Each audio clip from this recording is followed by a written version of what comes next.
saade, mis teed jätkub ja nii nagu inimene peab käima regulaarselt juuksuri juures, nii on tegelikult ka lemmikloomaga. Tema nimi on Johnny. Tere, Johnny.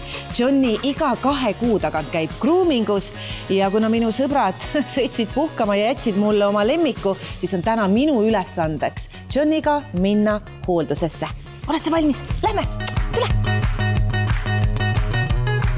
Kristina, Johnny tuli täna siia groomingusse väga hea meelega. Kas kõik lemmikloomad tulevad alati niimoodi siia? Ei, absoluutselt mitte kõik. Mõned hea meelega tervitavad, teevad suure ringi ja tahavad ära minna, aga peab ikka käima. Miks peab üks lemmikloom groomingus käima? No puhtus on tervise alus.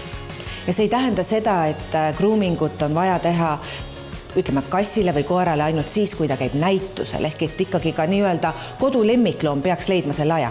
Ja omanik peab leidma selleks aja ja vahendeid ka, et raha. Mina arvan alati, et omanik võiks ise ka teha hästi palju kodus, et oma lemmiklooma karva kontrollida, nahkaseisundit kontrollida, küüned oleks korras. Paljud kardavad lõigata just küüned, sest on oht sisse lõigata.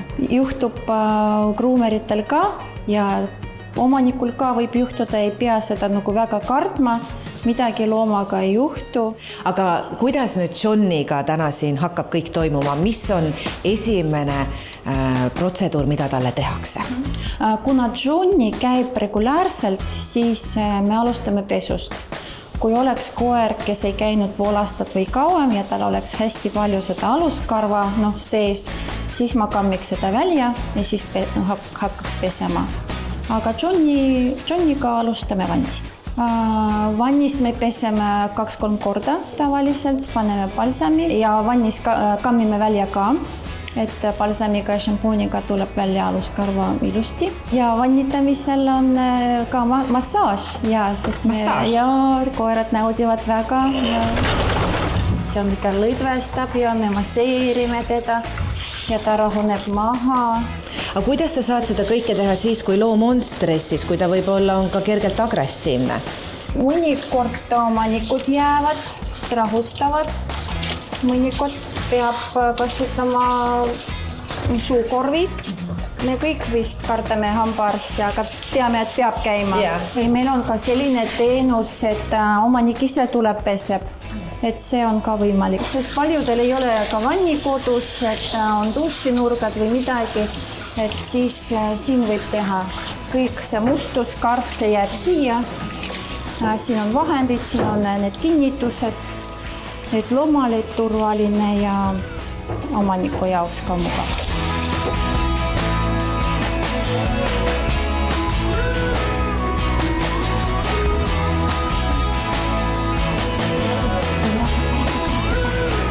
Oi, kui tubli.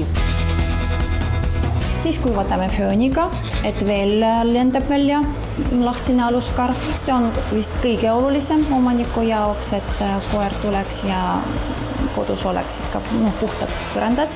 Selle föönitamise puhul ütleme, kui inimesed soovivad ikkagi, et mingi soeng tuleks, siis siin see oluline ei ole, et peas, et kuivaks saaks. See on minu jaoks on oluline. Iga omanik tahab kätte saada mitte võilille, aga ikka ilusa koera, et sile ja läigiv. Teeme soengu ja teeme küüned, käpalused hooldame, kõrvad puhastame, vaatame üle nahka, sest föönitamisel me näeme nahka, mida tavaliselt omanik ei näe karva all. Ja kui midagi märkame, siis alati ütleme.